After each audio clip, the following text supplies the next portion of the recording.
Zach Benson, the latest Sabre prospect selected in the first round. We'll talk about what he is, how long it'll take for him to get here, and also some really saddening injury news for the Sabres to get to. Coming up on Locked On Sabres.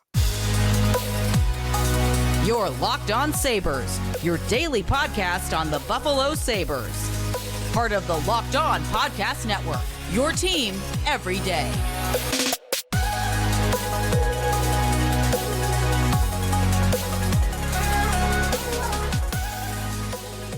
And thanks for making Locked On Sabres your first listen every day. We are free and available wherever you get your podcast, part of the Locked On Podcast Network, your team every day, coming to you in the middle of the NHL Draft. I'm recording during day 2. We will not talk about the day 2 picks today. We will do that on tomorrow's show, so you everydayers come back then. We're going to talk about Zach Benson today, the latest Buffalo Sabre prospect, first round, 13th overall by the Buffalo Sabres. And this is as exciting a middle first round pick as I have ever seen, heard about, read about, watched. This has got me fired up for the Sabres. Zach Benson. So coming up on the show, what he is as a player, what makes him tick, what is the skill set, what is got him drafted as high as he did, where many draft experts had him ranked, and then the timeline that I think it's going to take for him to get to the Buffalo Sabres.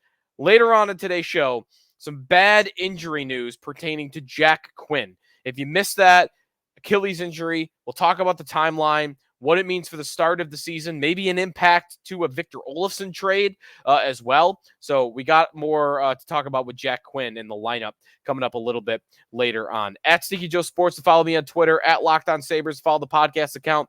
And if you want to get a hold of us, Locked On Sabres on Twitter, as well as the YouTube channel is a good way to do it as well. So the Sabres take Zach Benson, 13th overall, out of the Winnipeg Ice, WHL, teammates with Matthew Savoy in Winnipeg, and former teammate with Peyton Krebs. So he knows two guys on the team, has played with two guys on the team. A guy that was very, very much thought was going to go in the top 10. There were some odds before the draft that Benson would be a top 10 pick. He was minus 1,000 to go in the top 10. And everywhere he was ranked inside the top 10, sometimes the top 5, and even into the top 3. And I'll get to that coming up in just a little bit.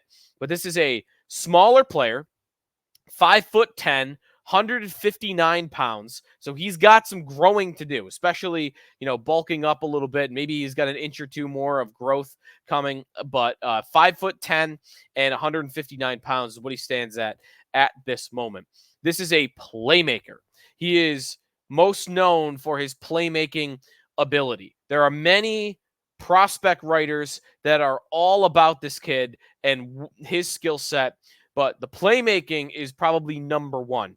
Mitchell Brown from Elite Prospects wrote on Twitter with a chart attached to it, Benson is the best non-McDavid playmaker that he has ever tracked.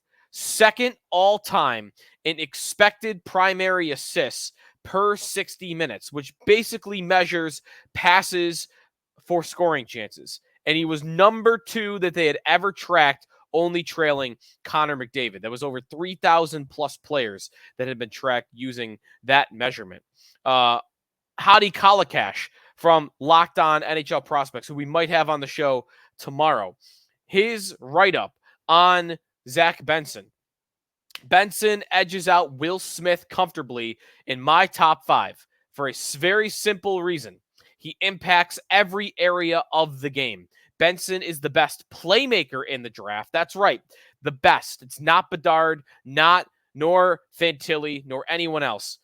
The best two-way forward in the draft, and he has character and skill in spades. He's small and a below average skater, but he has perfectly tailored his game to his size and speed. Incredibly smart and aware.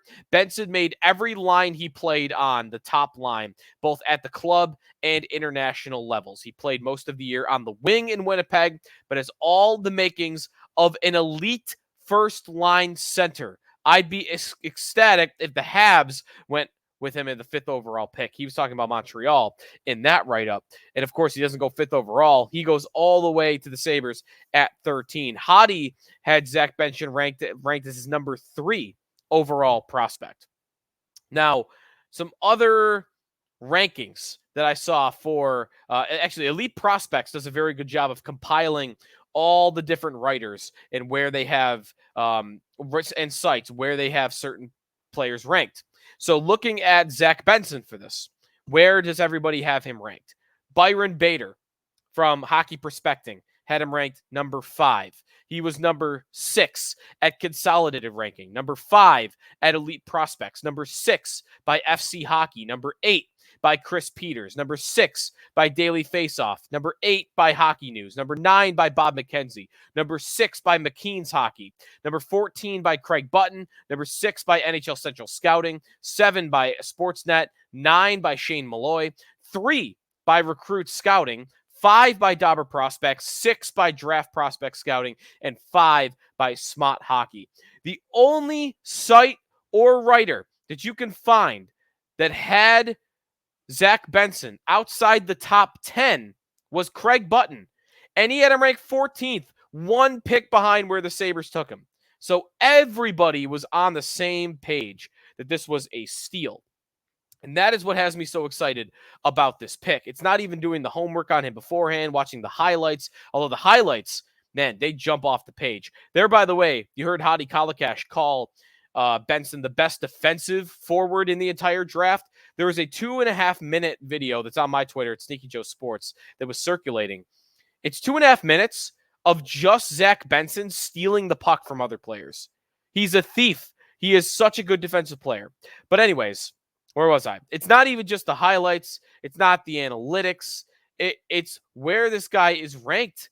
It was the line of Hockey Prospects writers that were just lining up to tell Sabre fans how they just got the steal of the draft. That noise was deafening on draft night.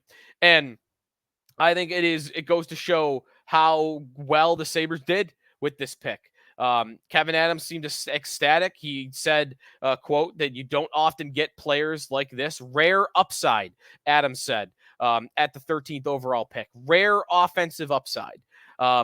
Player comparisons. I saw a couple of Braden Point player comparisons. Now, the one guy that he reminds me of, and maybe, I have not seen him compared to this player anywhere else, so maybe I got to do a little bit more homework. But watching him and reading about him, the guy he reminds me of is Pavel Datsyuk. He really reminds me of Pavel Datsyuk. The size is similar, 5'11" for Datsyuk, 5'10" for Benson. The creative playmaking that Benson has. One description of Benson was a lot of players have a plan A and then sometimes a plan B. Benson has a plan A, a plan B, a plan C, a plan D, and a plan E. Who does that sound like? It sounds like Pavel Datsyuk.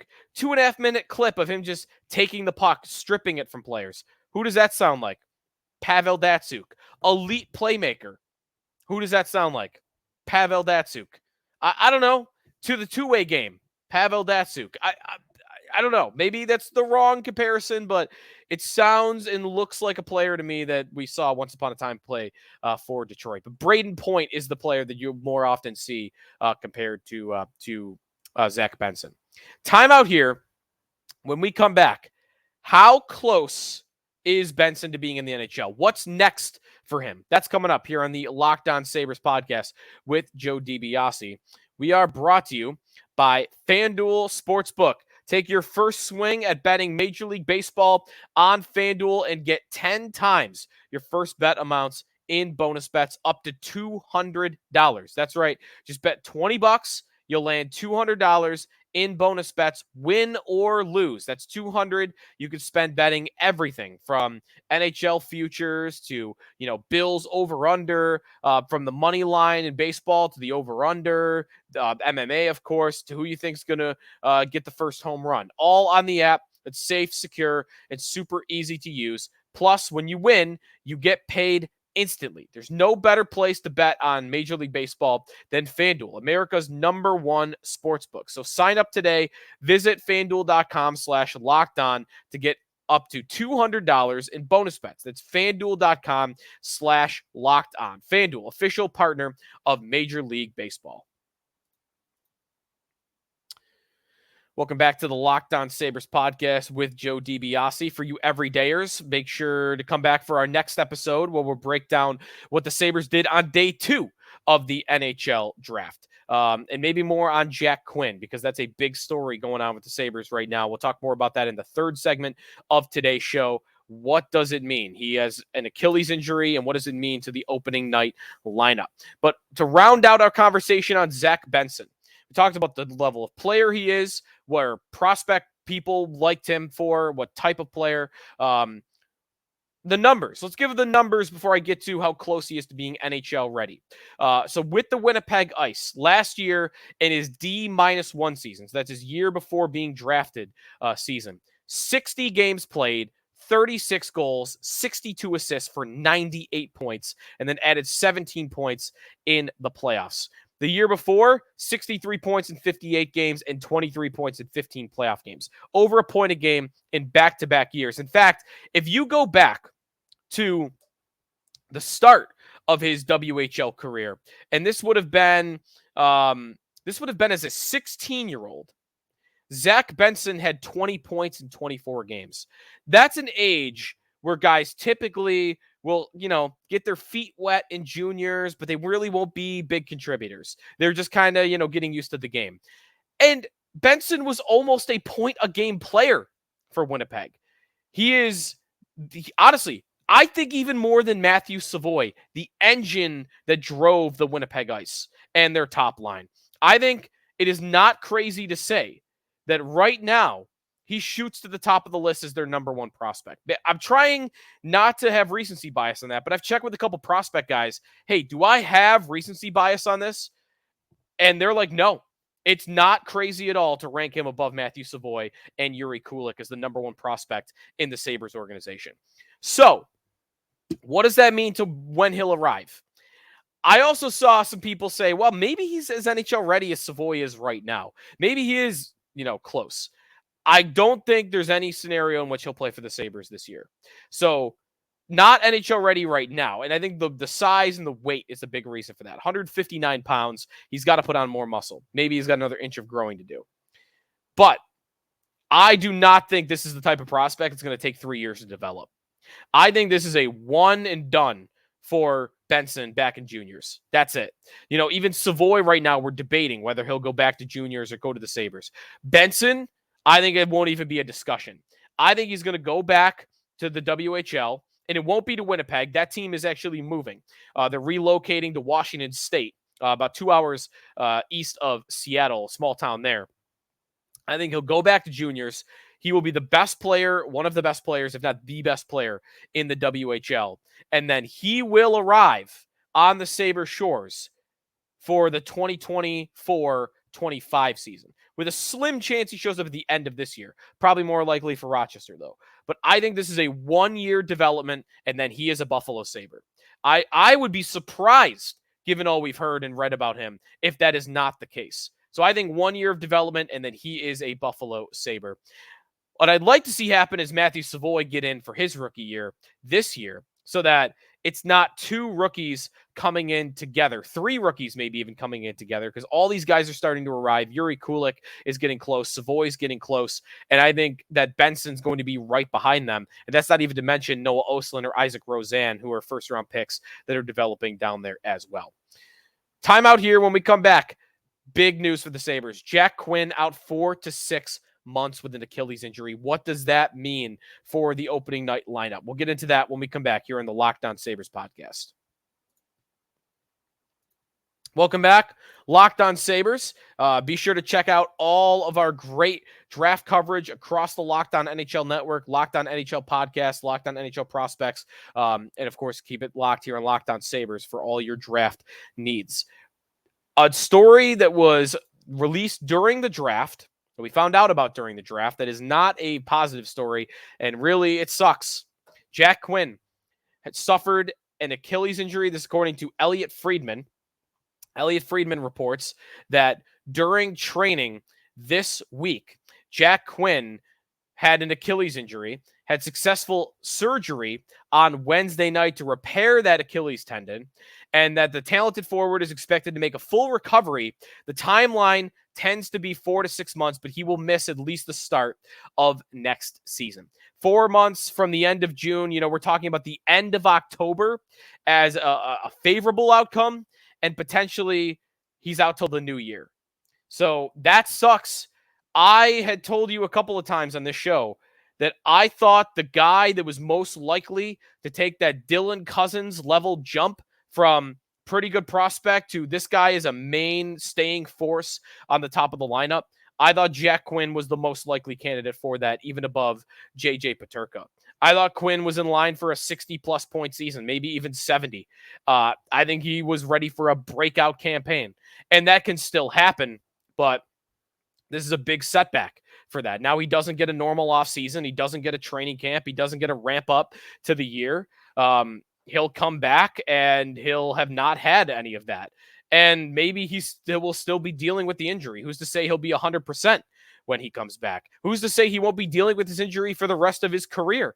This could be a big setback for players. Now, hockey is unlike football with this injury. Football, this injury can be a death sentence. Running backs especially. There's a thing in the NHL. If you get an Achilles injury, it is a death sentence for you in the NFL. Hockey, that's not so much the case. Hockey, you can come back from it and still have a solid career and be the player that you were before. So that's the hope with Jack Quinn. But, man, what a tough blow. What a tough blow. I really thought he was going to be one of the big internal candidates to drive the Sabres' next step forward. If you told me they go from playoff bubble team to top 3 team in the division, I would have told you Jack Quinn was the biggest. The reason for their improvement, one of the biggest reasons for their improvement would be Jack Quinn, along with Devin Levi and probably Owen Power. Those would be the 3 guys at the 3 different position groups, and probably, whoever they would trade for defensively. What does it mean for the rest of the lineup for opening night? Now, Quinn, a lot of people pencil in Cozens, Quinn, Peterka. They played together all season last year. No one wants to split that up. Well, now they got to figure out who's going to play with Dylan Cozens and JJ Peterka, and a couple of different candidates for that. My immediate thought is Casey Middlestat will now play in the top 6 to start the year. And you keep Thompson, Tuck, and Skinner together, and you throw Middlestat on the wing. He's versatile, can play center and wing. You throw Middlestat on the wing with Dylan Cozens and JJ Peterka. That, to me, is the most likely outcome for the top 6. We'll see if they have another idea. If that is the case, or even if they want to go with someone else, one silver lining, I guess, from Quinn being injured. This is a big opportunity for Peyton Krebs. And I think he's a guy that needs to step up for the Sabres here. They're going to lose production from Jack Quinn. Middlestat already gives them production in the top 9. The guy that I think needs to jump up into the top 9 and needs to replace the production they're going to lose from Jack Quinn is Peyton Krebs. Krebs, I don't think you can start him now with Zemgus Girgensons and Kyle Okposo. I think you got to have him in the top 9. Maybe you want him with Cozens and Peterka. I don't think that makes sense. I think Krebs makes more sense playing center. He struggles on the wing a lot, and Cozens and Thompson are your top 2 centermen. So I think what's best is to bump Krebs up to 3rd-line center. Put Middlestat on the top 6 as a winger, and you bump Krebs up, and you bump him up on the power play, and you ask him, hey, you played defensively for us last year. We needed you to be the responsible defensive guy, and you did it. Can you now give us some offense? Throw him on the 3rd line, and maybe Jordan Greenway is a natural partner for him. By the way, I would just put Tyson Jost in as the 4th-line center now. Sign Tyson Jost back, make him the 4th-line center between Kyle Okposo and Zemgus Girgensons. To me, that's an easy one. Krebs, Greenway, and Matthew Savoy would be the guy that I would go in with. Krebs and Greenway, they've played in the league. They're both defensively responsible. They can put the puck in the back of the net.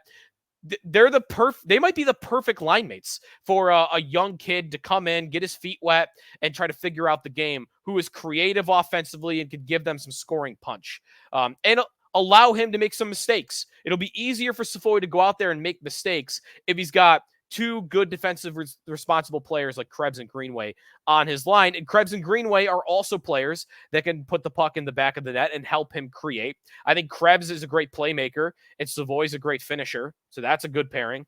I like that line. Krebs, Savoy, and Greenway as an idea. Again, this is the trickle down now, though, of Jack Quinn not being in the lineup. One other thought you could have with Quinn missing. Maybe they revisit the idea of trading Victor Olofsson. I would still trade Victor Olofsson personally. I think he's not a part of the future. You're going to miss Quinn for 2 months. There's an argument to be made, and I think it's a good one, that why don't you just let Olofsson start the season in Quinn's spot? Or maybe he's further down the lineup and he just helps you with that scoring because Quinn is a good shooter. Let Olofsson help them out goal scoring wise start of the year and trade him once Quinn gets back. And I think that's a good argument. I would still trade him, though. I personally would still trade him, open up a spot for Savoy or Kulik to fight it out between them to be a rookie on this team at the start of the year. That's the direction in which I would go. But I don't know which way the Sabres will go. It sounded to me like Kevin Adams wanted to deal Victor Olofsson away.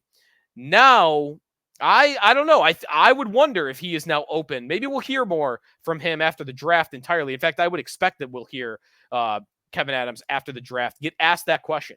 Would you now be more likely to keep Victor Olofsson for at least a couple of months because you're not going to have Jack Quinn? At least they have that option, right? At least they have him under contract and they have that option to them if they want to do it. But big blow for the Sabres. Sucks. I really thought Jack Quinn was like the breakout candidate for the Sabres this year. And still is. More pressure on JJ Peterka to do that.